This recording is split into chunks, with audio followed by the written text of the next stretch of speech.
মক্কার কাফেররা দেখে কোনোভাবে আল্লাহর নবীকে ঠেকাতে পারে না। শেষ পর্যন্ত তারা খাত্তাবের ছেলে ওমরের বাড়িতে গেছে বিশাল বাহিনী নিয়ে। আবু জেহেল, আবু লাহাব, উতবা, শাইবা, ওলীদ ইবনে মুগীরারা খাত্তাবের ছেলে ওমরের বাড়িতে গেছে। যে বলে, ওমর শোনো শোনো, তুমি হলো আমাদের সবচেয়ে বড় নেতা, তুমি হলো শক্তিশালী সাহসী যুবক, আমরা তোমার কাছে একটা বিপদে পড়ে এসেছি। ওমর বলে, কি বিপদ বলো? বলে, এই মুহাম্মদ আমাদের বিরুদ্ধে অপপ্রচার করে, এই মুহাম্মদ বানায়া বানায়া কবিতা বলে সেটাকে কোরআন বলে চালায় দেয়। ওমর বলো, আমরা তো মুহাম্মদের এই কর্মকাণ্ড মেনে নিতে পারি না। বলেন নাউজুবিল্লাহ। ওমর ছিলেন বুদ্ধিমান, জ্ঞানী। ওমর ছিলেন, এ কারণে একটা প্রবাদ বাক্য আছে, মূর্খ বন্ধুর চেয়ে জ্ঞানী শিক্ষিত শত্রুও ভালো। আবু জেহেল আগে ছিল শিক্ষিত, এখন হয়ে গেছে মূর্খ। কারণ ছিলেন আবাল হেকাম, হেকমতের অধিকারী, জ্ঞানের বাবা, এখন হয়ে গেছেন মূর্খের বাবা আবু জেহেল। এই মূর্খ শয়তান আইসা বলে, ওমর শোনো, মুহাম্মদ খুব ডিস্টার্ব করতেছি, মুহাম্মদকে তোমাকে ছাড়া কেউ দমাতে পারবে না, তোমাকে ছাড়া কেউ দমাতে পারবে না। ওমর বলে, বলো কি করা যায়? বলে, মুহাম্মদকে সাইজ করো। নাউজুবিল্লাহ বলবেন না? আরে আল্লাহ নবীকে সাইজ করবে পৃথিবীতে এমন কারো ক্ষমতা আছে নাকি? শক্তি আছে নাকি? এই কোরআন তো কারো বানানো কোরআন না, এই কোরআন তো আল্লাহর জবানের কালাম। যে কোরআনের বিরুদ্ধে কথা বলে সে আল্লাহর বিরুদ্ধে কথা বলে। আর আল্লাহর জমিনে আল্লাহর নেয়ামত খায়া যে আল্লাহর কোরআনের বিরুদ্ধে কথা বলে, তার অপমান ছাড়া, লাঞ্ছনা ছাড়া কোনো উপায় নাই। আছে? এবার ওমর বলে, বলো আমি কি করতে পারি? আবু জেহেল বলে, ডাইরেক্ট অ্যাকশন, মুহাম্মদরে শেষ করে দাও। আরো জোরে বলেন নাউজুবিল্লাহ। মুহাম্মদরে মক্কা থেকে বের করে দাও। ওমর বলে, ঠিক আছে, নেতা দায়িত্ব দিছেন, আমি চিন্তা ভাবনা করি কি করা যায়। হেদায়েতের মালিক কি? হেদায়েতের মালিক আল্লাহ, হেদায়েতের মালিক আল্লাহ। হযরত ওমর বলে, ঠিক আছে, আমি চিন্তা করে দেখি মুহাম্মদকে কি করা যায়। হযরত ওমরের মন খারাপ, চিন্তা করতেছে কি করা যায়। আবু জেহেলের কথা শুনবে, আবু জেহেলের কথা শুনে কি আল্লাহ নবীকে অপমান করবে না কি করবে? হযরত ওমর চিন্তায় পড়ে গেলেন। তিনি মনে মনে সিদ্ধান্ত নিলেন, মূর্খ আবু জেহেলের কথা শুনে আল্লাহ নবীর সাথে বেয়াদবি করা ঠিক হবে না। তিনি শিক্ষিত মানুষ, মনে মনে ভাবতেছে, একটা কাজ করি, আগে যাই আমি নিজের চোখে মুহাম্মদকে একটু অবজারভেশন করি, আমি নিজে যে একটু মুহাম্মদকে দেখি, গতিবিধি লক্ষ্য করি, তার সাথে কথা বলি। কারণ একটা মানুষকে শুধু শুধু না যাই না শুই না তার গায়ে হাত দেওয়া, তাকে অপমান করা, এটা মূর্খতা ছাড়া আর কিছুই না। ঠিক কিনা বলে? দেখবেন মূর্খ মানুষ যদি শোনে চিলে কান নিয়ে গেছে, কানের দিকে না তাকায় চিলের পিছনে দৌড়ায়। এমন কিছু স্বভাবের মানুষ সমাজে আছে কি আছে না? ঠিক মক্কার কিছু মূর্খ মানুষরা এই স্বভাবের ছিল। ওমর ছিলেন বুদ্ধিমান, বলে, না না না, আবু জেহেলের কথায় কান দেওয়া যাবে না। আগে আমি মুহাম্মদকে যে নিজের চোখে দেখি, তার সাথে কথা বলি, তারপরে দেখি কি করা যায়। আল্লাহ নবী বাইতুল্লাহ নামাজ পড়তেছেন। হযরত ওমর বিকাল বেলা ঘুটঘুটে অন্ধকার, মাগরিবের সময় না, ওমর মনে মনে চিন্তা করে, সূর্যের আলোতে গেলে আবার মানুষজন দেখবে, মানুষজন দেখা বলবে, ওমর তুমি কি যে মুহাম্মদের সাথে মিলে গেছো। এই কারণে ওমর বলে, আমি মাগরিবের সময় বের হলাম, ঘুটঘুটে অন্ধকার, ঘুটঘুটে অন্ধকার। হযরত ওমর মাগরিবের সময় অন্ধকারে বের হলেন। আস্তে আস্তে করে হাঁটতে হাঁটতে তিনি বাইতুল্লাহর চত্বরে গেলেন, যেটা কাবা শরীফ। কোনটা? যেটা কাবা শরীফ, সেখানে গেলেন। হযরত ওমর বলে, আমি যে কাবার দেয়ালের পাশে লুকায় আছি, পালিয়ে আছি, যাতে মুহাম্মদ আমাকে না দেখে। আমি দেখি সুন্দর সুদর্শন একজন পুরুষ, সুন্দর সুদর্শন, অপরূপ সৌন্দর্যের অধিকারী। সুবহানাল্লাহ। হযরত ওমর বলে, আমি প্রথম মুহাম্মদকে দেখলাম, আমি তার সামনের সাইড দেখি নাই, শুধু পিছনের সাইড দেখছি। তার হাতগুলো এত সুন্দর, তার আঙ্গুলগুলো এত সুন্দর, পিছন থেকে তার কানগুলো এত সুন্দর। আমার নবীর চুলগুলো ছিল কোকড়া কোকড়া, অত কোকড়া না, অত লম্বাও না। সুবহানাল্লাহ। হযরত ওমর বলে মুহাম্মাদের চুলগুলো আমি আল্লাহর নবীর চুলগুলো আমি পেছন থেকে দেখলাম, দেখি তিনি নামাজে দাঁড়ায় আছেন, তার চুল বেয়ে বেয়ে ঘাম পড়তেছে, আমার কাছে মনে হলো এক একটা মুক্তার দানা ঝরতেছে। হযরত ওমর বলে আমি মুহাম্মাদের পিছনে দাঁড়ায় তাকে দেখতেছি, দূর থেকে দেখতে তার এত সুন্দর আকর্ষণীয় বডি ফিগার, সুবহানাল্লাহ। আমার নবী কেমন সুন্দর ছিলেন, কেমন সুন্দর ছিলেন, এমন সুন্দর, এমন সুন্দর পৃথিবীতে আল্লাহ তাআলা এত সুন্দর করে পৃথিবীতে কাউকে বানায় নাই, আর বানাবেও না। হযরত ওমর বলে আমি এবার মুহাম্মাদের পিছন দিকে দেখতেছি, মনে আছে নাকি? ওই যে হযরত ওমর বলে আমি বাইতুল্লাহ গেলাম মুহাম্মদকে অবজারভেশন করার জন্য, পরীক্ষা করার জন্য। আবু জেহেলদের কথা শুনা খামাকা মুহাম্মদের সাথে খারাপ ব্যবহার করব না, আগে নিজের চোখে যায় আমি মুহাম্মদকে দেখি আসলে সে ব্যক্তিটা কেমন। এবার হযরত ওমর বলে আমি পিছনে দাঁড়ায় দাঁড়ায় মুহাম্মাদের পিছনের সৌন্দর্য দেখায় আমি পাগল হয়ে গেছি। আল্লাহু আকবার। আরে এত সুন্দর মানুষটা মিথ্যা কথা কিভাবে বলে? এটা তো হইতে পারে না। মক্কার কাফেরা বইলা গেছে এ ওমর, মুহাম্মদ হলো একটা মিথ্যাবাদী, মুহাম্মদ হলো একটা পাগল। বলেন নাউজুবিল্লাহ। মুহাম্মদ হলো একটা জাদুকর। হযরত ওমর বলে আমি পিছনের দিকে তাকায় তাকায় দেখতেছি মুহাম্মদের সৌন্দর্য এত সুন্দর, আর তার চেয়ে বড় সুন্দর হলো মুহাম্মদ এত চমৎকার কইরা কইরা কোরআন পড়ে, কোরআন পড়ে। আল্লাহু আকবার। জোরে বলেন আল্লাহু আকবার। আল্লাহর নবী কোরআন পড়তেছেন, হযরত ওমর পিছনে দাঁড়ায় দাঁড়ায় শুনতেছে, আর মনে মনে ভাবে মক্কার কাফেররা তো আমাকে ঠিকই বলছে, মনে হয় এই লোকটা বানায় বানায় কবিতা বলে, নালে এত সুন্দর ছন্দে ছন্দে কিভাবে সে মিলায় মিলায় বলে। আল্লাহু আকবার। আল্লাহর নবী কোরআন পড়তেছেন, আর ওমর চিন্তা করতেছেন আরে মুহাম্মদ মনে হয় বানায় বানায় কবিতা বলে। আল্লাহর নবী বলে ওমা হুয়া বিকাউলি শাইর কলিলাম মা তুমিনুন। আল্লাহু আকবার। আল্লাহর নবী বলে এ তুমি আমাকে কবি বলতেছো, আমি কবি না, আমি হলাম নবী, যদি তুমি স্বীকার করো ঈমানদার হও। আল্লাহু আকবার।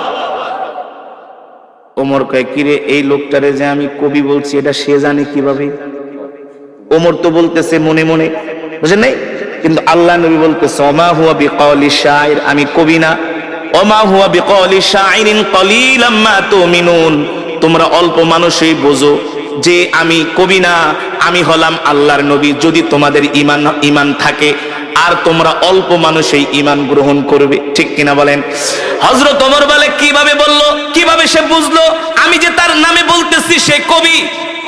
এবার হযরত ওমর বলে সে যেহেতু আমার মনের কথা জানা গেছে, তাহলে মনে হয় এই লোকটা হলো একটা গণক, গণকরাই তো মানুষের মনের কথা। আল্লাহ নবী বলেন ওমা হুয়া বিকাউলি শাইর কলিলাম মা তুমিনুন ওয়ালা বিকাউলি কাহিন কলিলাম মা তাযাক্কারুন। আল্লাহু আকবার। এ তুমি আমাকে গণক ভাবতেছো, আমি গণক না, আমি গণক না। তুমি যেটা ভাবতেছো তোমার ভাবা সত্য নয়, আমি হলাম আল্লাহর নবী। ঠিক কিনা বলেন? তানজিলুম মির রাব্বিল আলামিন। আমি গণক না, আমি গণক না, আমি যেটা পড়তেছি সেটা হলো আমার রবের পক্ষ থেকে কোরআন। আল্লাহু আকবার। হযরত ওমর বলে এ লোকটাকে আমি গণক বললাম, সে বলে আমি গণক না, আমি যে তাকে গণক বললাম সেটা কিভাবে জানলো? আল্লাহু আকবার। আবার বলতেছে আমি যেটা তেলাওয়াত করতেছি এটা হলো আমার রবের পক্ষ থেকে আমাকে দেওয়া কোরআন। হযরত ওমর অবাক হয়ে গেল যে আমার মনের কথা এই লোক কিভাবে জানে।